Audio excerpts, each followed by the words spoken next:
3 tips to learning a foreign language. If you've been on my video, you know I deal with educational things, but this is a little bit of a deviation. But to give you a sense of why I have legitimacy in this, by the time I was 18 years old, I was fluent in 3 languages outside of English. I actually taught myself sign language beginning when I was 10, American Sign Language. Well, actually, PSE, which is Pigeon Signed English. I wasn't ASL, which is actually a different grammatical structure, but I signed using English word order, dropping some of the little connectors and verb endings and things. If you know anything about actual sign language, I used PSE, not true ASL, but I had taught myself when I was 10 years old and was fluent before I was 18. I was also fluent in French, and I was pretty fluent in German. I was in German 4 accelerated at my high school and had been to Germany and navigated well in the language. So outside of English, I knew those 3 languages. So this will help you. I'm currently teaching myself Spanish and for a missions trip, although I'm not doing as well at that, not because the language is hard, but just because I've had a hard time getting myself like focused and motivated. I've got a really great program, but here's the 3 things. First, get the basics.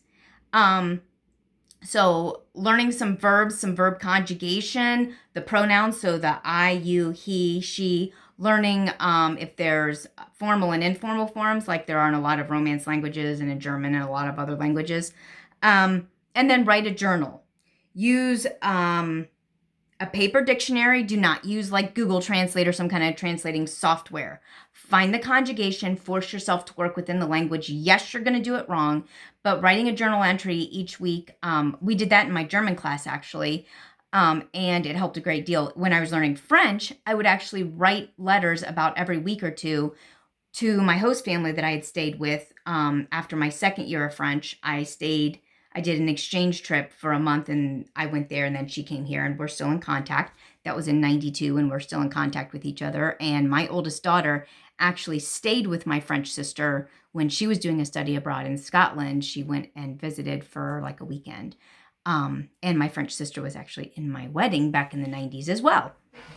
But I would write them letters.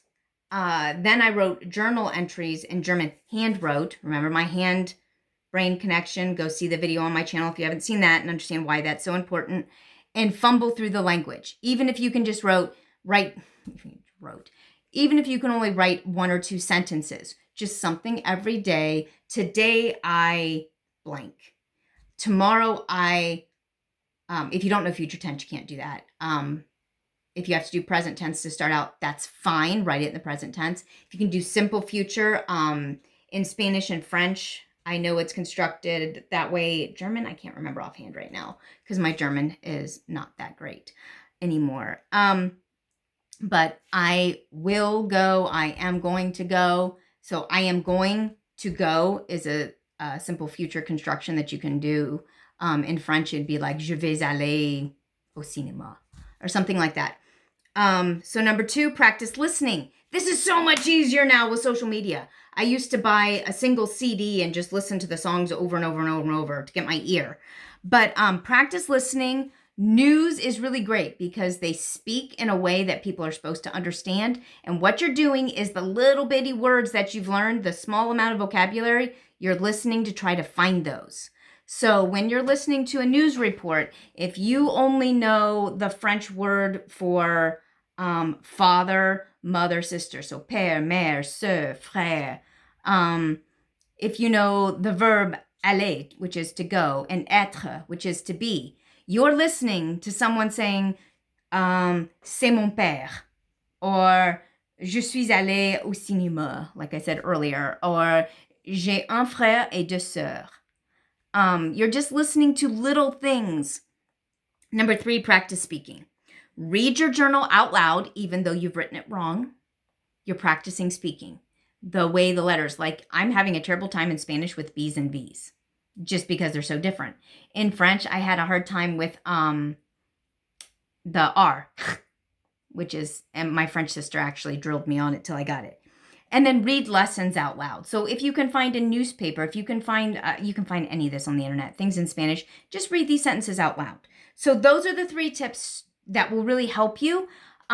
Again, consistency. If you can spend 5 to 15 minutes each day. I have handwritten flashcards for my Spanish that I'm going through each day and I'm practicing my conjugation.